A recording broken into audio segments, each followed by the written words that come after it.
Hello à tous, bienvenue dans cette nouvelle vidéo où nous allons parler aujourd'hui de comment bien s'entourer, comment déléguer, comment créer une entreprise, une équipe qui va bien fonctionner. Et j'ai la chance aujourd'hui d'accueillir Jasmine Peters, mais c'est tout de suite après ça.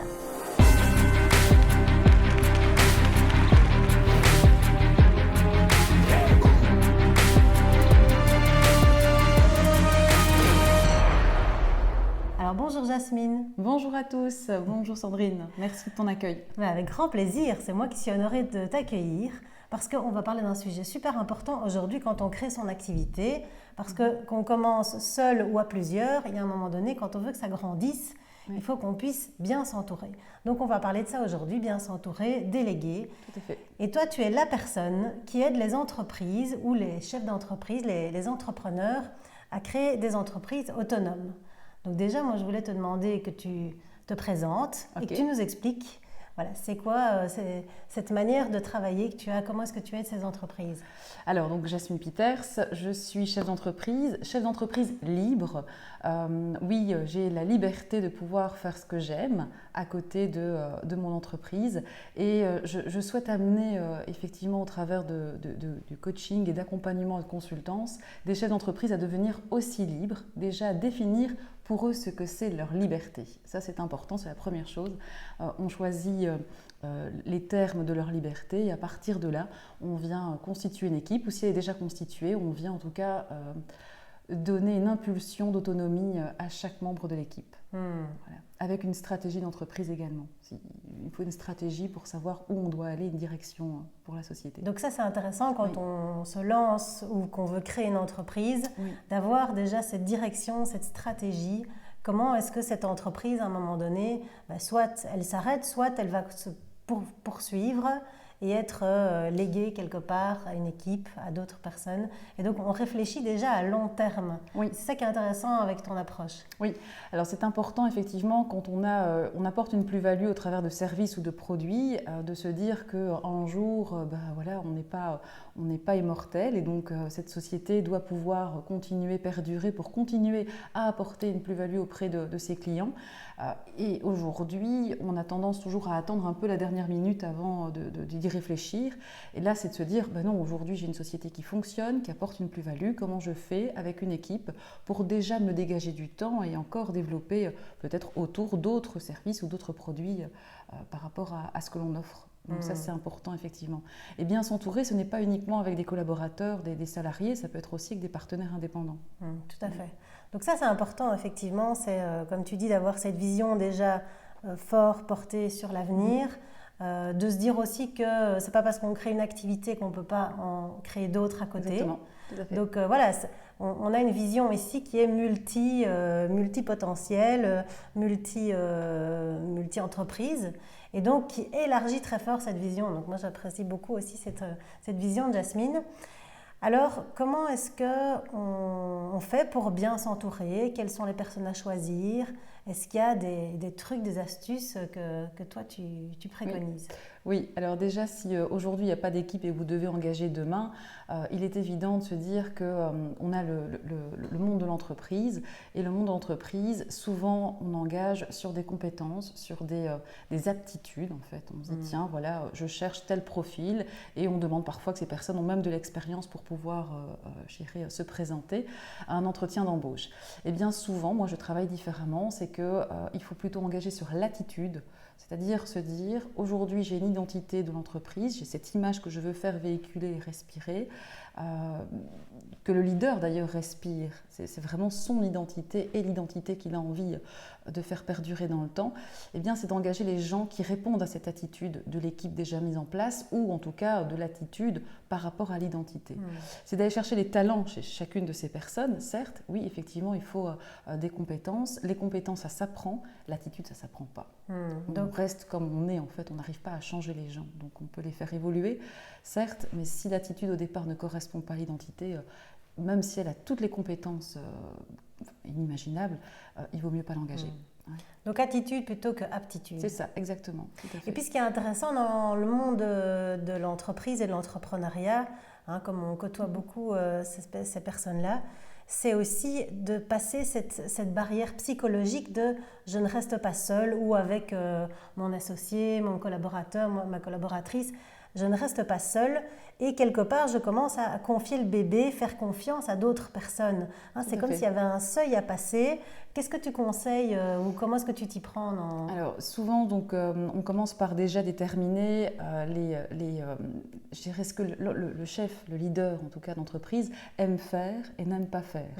Parce qu'il y a des tâches évidemment sur lesquelles on est un peu plus lent, on met beaucoup plus de temps et donc ce sont des tâches sur lesquelles on va, moi, lors d'un accompagnement, je vais plutôt dire, ok, on fait une liste de tâches que vous n'aimez pas faire, celles que, en tout cas, vous aimez faire, vous pensez aimer faire, mais qu'elles vous prennent du temps. Et on va regarder ces missions-là, ces tâches, on va regarder vers quel profil on peut les déléguer. Donc, on a différents profils de personnalité, il y a beaucoup d'études différentes, il y a process.com, il y a les familles d'âme, il y a le disque des couleurs, enfin bref, j'utilise pas mal d'outils pour se dire en fonction des tâches qui devront être déléguées, vers quel profil on va devoir s'orienter. Je donne un exemple, un profil bleu qui est très analytique par exemple, Travailloman pour le process.com, va être les tâches idéales qu'on va pouvoir lui confier, c'est le secrétaire ou la secrétaire de direction, le bras droit d'une société. C'est quelqu'un qui est très organisé, qui fait des listes de to-do, et donc si on a affaire, si j'ai en tout cas affaire à un chef d'entreprise qui est plutôt créatif et qui fonce et leader et qui manque d'organisation, eh bien ce profil-là va vraiment l'aider à développer sa boîte et à l'accompagner dans l'autonomie de son équipe. Donc ça c'est un exemple en fait de poste et de profil. Les caractéristiques d'une boîte qui tourne toute seule, c'est évidemment l'interdépendance de l'équipe, mais c'est aussi au-delà du chef d'entreprise, lui accorder du temps, lui donner du temps libre pour faire ce qu'il a envie de faire, aussi des passe-temps, hein, de la passion, du golf, du bateau, enfin bref, des sports favoris. C'est aussi d'aller chercher le talent chez chaque personne et leur permettre aussi de s'épanouir au sein de la boîte. De transformer un peu le job alimentaire en passion et de venir chaque jour avec le sourire et de se sentir utile au sein de la boîte. Ça, c'est très important. Et du coup, je rebondis sur ce que tu dis parce que je vois beaucoup de chefs d'entreprise qui n'ont pas le temps, justement, de prendre le temps pour eux et encore moins d'engager. Alors, comment est-ce qu'on les aide à prendre le temps? Quel est le bon timing aussi pour engager, pour le chef d'entreprise et pour l'entreprise? Alors le bon timing, quand tu dis le bon timing, c'est par rapport au développement de la boîte? Il y a le développement de la boîte, oui. Effectivement, souvent c'est ça qui accule l'entrepreneur qui est sous l'eau. Mais du coup, lui aussi, à quel moment est-ce que c'est bien de se dire, voilà, là il faut que j'engage telle personne? Oui. C'est en fonction déjà des tâches de ses missions, ça c'est certain, en fonction aussi de la vision que l'on aura déterminée au départ, donc se dire aujourd'hui je suis à ce stade-ci, moi ce que j'ai envie d'atteindre c'est dans 5 ans par exemple tel chiffre d'affaires ou tel objectif, nombre de ventes et en fonction de ce qu'il propose comme service ou produit, et c'est de se dire qu'il y a des paliers, donc il y aura des projets qu'on va déterminer intermédiaires, et là on va dire ok il faut engager une personne puisqu'on sait que les personnes vont pouvoir peut-être répondre à autant de chiffres d'affaires ou à autant de ventes de produits, donc ça dépend un peu vraiment de ce que la société propose par rapport à ça. Alors il y a souvent aussi des chefs d'entreprise qui ont un peu de mal à s'imaginer la boîte sans eux, donc de se rendre dispensable de leur boîte, et donc c'est aussi un travail dans l'accompagnement, c'est de se dire, oui voilà, c'est leur bébé, et donc ils disent non la boîte elle ne peut pas tourner sans moi. Une boîte qui tourne sans son leader est une boîte qui vaut de l'argent évidemment, puisque si elle ne tourne qu'avec le leader ou le chef d'entreprise, c'est une boîte qui vaut rien. Je dirais, quelqu'un ne va pas racheter une boîte si le chef d'entreprise doit y rester. Donc c'est important justement de se poser des questions dès le départ en se disant ok, j'ai une équipe de 5 personnes, je passe 60 heures au bureau, je pars en vacances une semaine, je reviens, j'ai dû traiter mes mails entre deux, j'ai un tas de solutions à devoir trouver parce que voilà, mon équipe n'a pas su gérer. Eh bien, c'est vraiment de se dire ok, je me pose, je regarde un peu quels sont mes objectifs, ma stratégie, et je vais aller chercher la richesse humaine, mettre les bonnes personnes à la bonne place pour se libérer du temps et avoir confiance en son équipe. Oui, c'est très important ce que tu dis, je me pose et je réfléchis, je mets la stratégie en place. Combien de temps ça prend de se poser pour bien engager? Ça dépend des sociétés. Donc, alors, j'accompagne des entreprises, comme je le disais, par passion. Je vais jusqu'à 50, 60 personnes en termes d'équipe. Je ne vais pas au-delà. Souvent, il y a déjà alors, à ce moment-là un système qui est mis en place en interne avec un RH et donc des sous-directeurs. Donc, c'est vraiment plutôt l'entrepreneur qui voit sa boîte évoluer ou qui a vraiment envie de voir sa boîte évoluer. Là, ça nécessite effectivement un accompagnement dans l'engagement, la richesse. Là, on est déjà dans une plus grosse boîte. Oui, donc je vais jusqu'à 50, 60 personnes. On a aussi une évolution en termes des générations, des personnes, des jeunes qui arrivent. On parle de la génération Y, de la génération Z. Ils n'ont pas du tout la même vision que les personnes qui sont nées dans les années 60, 70, carriéristes, où ils ont envie de faire leur carrière dans une boîte. De rester. Ils s'accrochent. Exactement. Et donc, on a vraiment de plus en plus de jeunes qui sont indépendants, qui viennent apporter leur pierre à l'édifice, puis qui veulent partir. Ça aussi, ça se prépare dans une boîte, c'est-à-dire la transmission d'un processus, de se dire, OK, moi, je viens apporter ma pierre à l'édifice pendant 1 an, 2 ans, 3 ans, 4 ans. J'ai fait ce que j'avais à faire. Maintenant, j'ai envie de partir. Eh bien, le chef d'entreprise, si dans ses valeurs, par exemple, il a la fidélité, c'est quelque chose qui, à chaque fois, vient buter une de ses valeurs et qu'il a difficile à s'en remettre et à accepter la situation. Et donc, ça, c'est aussi un travail à faire. Donc, il y a vraiment le leader qui est au cœur de son entreprise, qui est le pilier de son entreprise. Je vais vraiment aller l'accompagner à se découvrir. Et puis ensuite, ce pilier, il y a le dôme qui vient se construire, j'irai tout autour. Et puis lui, il peut en fait se retirer et ce dôme tient seul avec une équipe qui est en place. Ça, c'est important. Donc c'est ça, c'est cette prise de recul, cette prise de conscience aussi de vers où on veut aller. Et on est en train de faire des travaux ici dans la maison. Donc nous aussi, on s'entoure bien. Donc si vous entendez des toc, toc, toc, c'est ça. Voilà. Oui, ils travaillent bien, j'avoue. Ils sont efficaces. Et puis c'est vrai que quand on a une entreprise ou une activité, qu'on n'est pas très nombreux au départ, on va stratégiquement choisir la bonne personne. Et puis, je connais des personnes qui vont tomber tout de suite sur quelqu'un et qui vont dire « Ok, on va l'engager ». Est-ce que c'est une bonne chose ou est-ce qu'il faut passer par un vrai recrutement quand on n'a pas toutes ces équipes de RH, etc. dans les grosses entreprises? Aujourd'hui, on voit beaucoup de petites entreprises qui se créent. Qu'est-ce que tu conseilles par rapport à ça?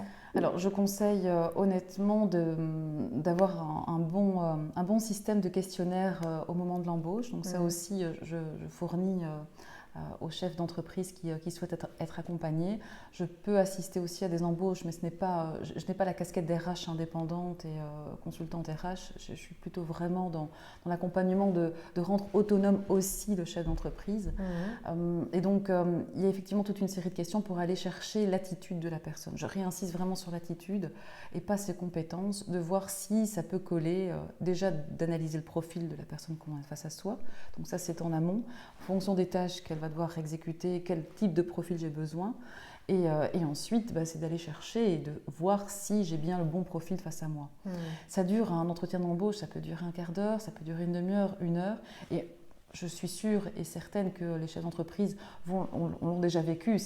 On se dit, OK, c'est la bonne personne.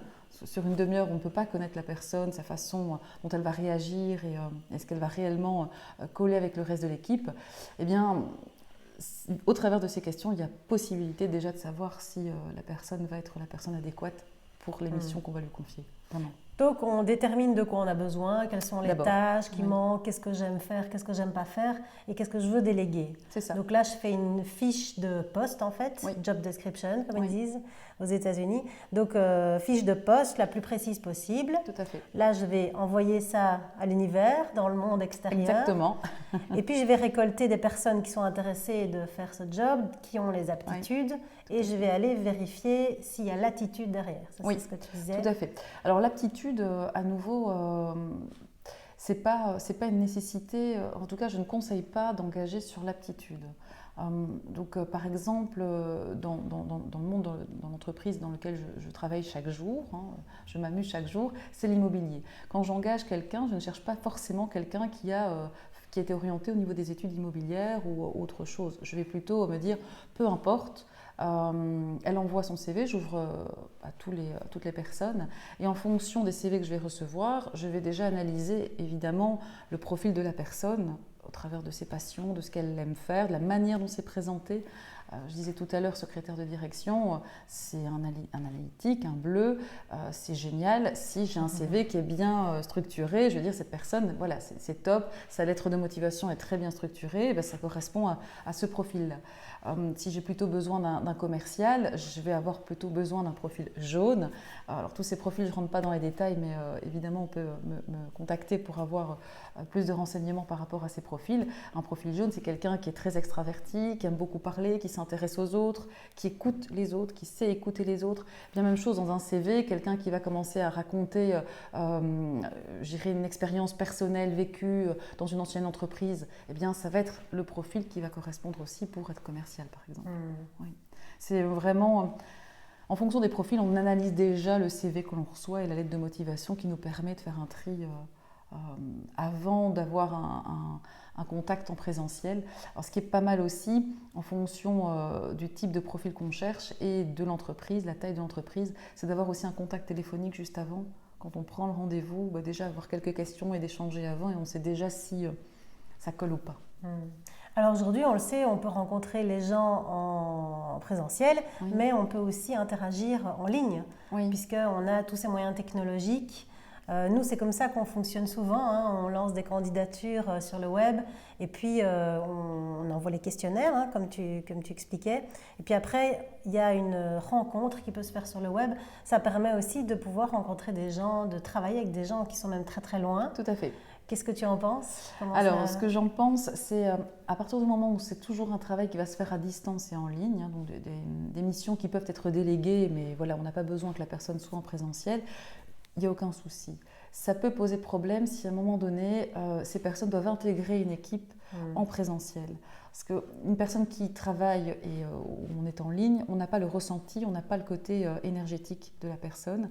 Et donc, je suis intervenue déjà dans une boîte française où, lors du Covid, il y a eu des engagements et la responsable d'un service a été engagée en fait par Zoom ou par Skype, peu importe, en ligne. Et au moment où elle a dû intégrer l'équipe physiquement en présentiel, eh bien là, ça a posé un problème. Donc, tant qu'elle devait gérer le service en ligne, ça s'est bien passé.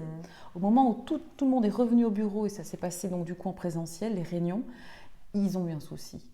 Ça ne passait plus. Donc, il y a un conflit qui est né et on a dû intervenir en gestionnaire de conflits, en médiateur de conflits. On était deux coachs pour pouvoir justement l'intégrer et comprendre le pourquoi à un moment donné ça n'a pas fonctionné. Donc du coup c'est bien d'avoir un système hybride où il peut y avoir du web mais aussi rapidement créer de la rencontre en présentiel. Ça dépend. Si c'est que du web, si on peut travailler à distance, il y a des missions qui peuvent être confiées à des gens à l'autre bout du monde et envoyer des courriers, des mails, un système de facturation, enfin bref, ça peut se faire effectivement et donc ça reste toujours en ligne ou ça reste toujours à distance, il n'y a aucun souci.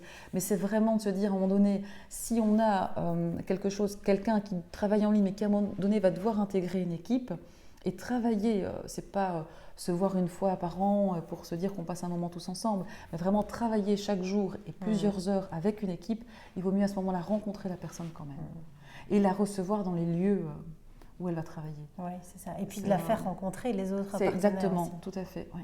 Ça m'arrive d'ailleurs aussi de faire rencontrer quand je reçois un candidat, de le faire patienter, de voir comment il réagit avec la personne qui est à l'accueil, de voir effectivement mon identité, c'est, il y a les valeurs du respect de la personne et d'être souriant, positif.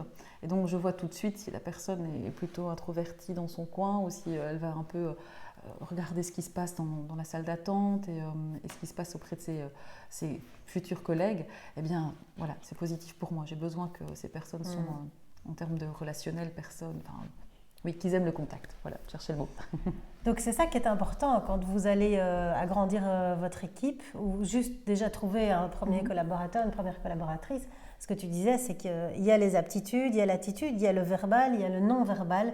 Donc devenir un vrai observateur de la personne, de pouvoir rentrer en contact le plus possible, si on le peut en présentiel, pour vraiment voir comment les liens se créent.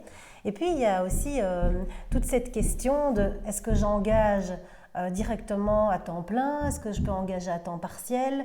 Comment est-ce qu'on peut mettre en place peut-être quelque chose de progressif dans l'inclusion de la personne dans une équipe? Comment est-ce que toi tu vois les choses par rapport à ça?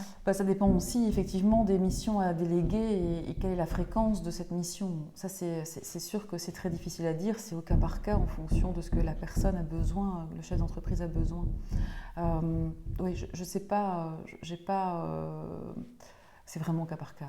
Oui. Il existe plein de possibilités. Maintenant, à nouveau, je ne suis pas RH, donc je ne vais pas pouvoir dire à un moment donné, c'est tel barème qu'il faut appliquer. Vous pouvez l'engager, mais le temps est à déterminer en fonction du projet du développement. C'est très difficile à dire comme ça. Tout existe, tout est possible. On peut engager pour 3 heures semaine, on peut engager des indépendants, enfin des freelances aujourd'hui. Il y a un tas de possibilités qui s'offrent aux entreprises, ça c'est sûr. Mais c'est ça en tout cas qui est important de rappeler, c'est qu'on n'est pas obligé quand on engage d'avoir quelqu'un qui est full-time et à qui on doit donner beaucoup de travail alors qu'on ne sait pas au début trop quoi donner. Exactement. Et de voir comment est-ce que ça peut être un temps partiel et progressivement augmenter son temps. Exactement, c'est progressivement augmenter son temps et voir si on peut lui accorder d'autres missions. Enfin, c'est vraiment toujours en restant dans son attitude. De voir effectivement donc son profil de personnalité, est-ce que vraiment cette personne a envie aussi d'aller plus loin. Avoir une équipe qui est interdépendante, c'est la base d'une boîte autonome, c'est aussi éviter l'absentéisme, éviter plein de choses qui coûtent à une société et les tracas du leader, puisque ça reste des richesses humaines, ça reste des humains remplis d'émotions et donc vraiment d'amener en fait chaque personne à se développer. C'est aussi rendre l'entreprise autonome et la liberté aux chefs d'entreprise. Ouais. Est-ce qu'il y a des pièges ou des panneaux dans lesquels il ne faut pas tomber par rapport à cette volonté de s'agrandir, d'engager? Alors, c'est vrai que souvent, quand je discute avec des entrepreneurs du métier du bâtiment, bien souvent chauffagistes et ainsi de suite, ils se disent tiens, je suis un peu entre le moment où j'engage et donc j'accepte plus de chantiers, donc plus de gestion, ou je reste comme je suis, petit, et je suis très bien comme ça. Alors, c'est un vrai dilemme. Oui, c'est souvent le chef d'entreprise à un moment donné se pose la question, il a trop de travail, il ne sait pas s'il doit refuser le travail ou l'accepter et engager. Alors ça fait peur souvent dans ce milieu-là d'engager, puisqu'on se dit tiens, je vais avoir des malades, je vais devoir gérer les chantiers, et donc ils ont la sensation du coup d'être encore plus débordés que s'ils étaient seuls à pratiquer leur job. Et en fait, tout est... pour moi en tout cas, c'est une fausse croyance. C'est de se dire je ne vais pas me développer parce que sinon il y a plein de choses à gérer. Si tout est bien prévu à la base, dans son projet, dans sa vision, tout se passe parfaitement. Le piège, à nouveau, je dis vraiment, c'est de ne pas engager sur les compétences. C'est vraiment le piège des sociétés aujourd'hui, c'est d'engager sur des compétences en se disant, voilà, je cherche vraiment une personne qui sait réaliser ça, qui sait faire ça. Et un autre piège, que je pourrais aussi évoquer, c'est qu'on a souvent peur d'engager quelqu'un qui soit plus doué que soi. Oui, il y a des... Enfin, après, on rentre dans un domaine de l'ego de l'entrepreneur. Voilà, c'est ça. Mais se dire, mais oui, de se dire, voilà, j'engage quelqu'un qui a plus de connaissances que moi, ou ça fait toujours un peu peur de... Voilà. Eh bien, en fait, c'est juste extraordinaire, puisque l'objectif, c'est quand même de s'élever et d'élever l'autre. Et donc, là, on s'élève tous les deux, en fait. On n'est pas simplement dans un sens. On est dans les deux sens. Ouais. Surtout que là où on va engager, c'est dans des domaines dans lesquels soit on n'aime pas, soit on ne sait pas. Donc autant trouver des très bons éléments dans l'équipe qui vont venir être meilleurs que nous pour ces tâches-là.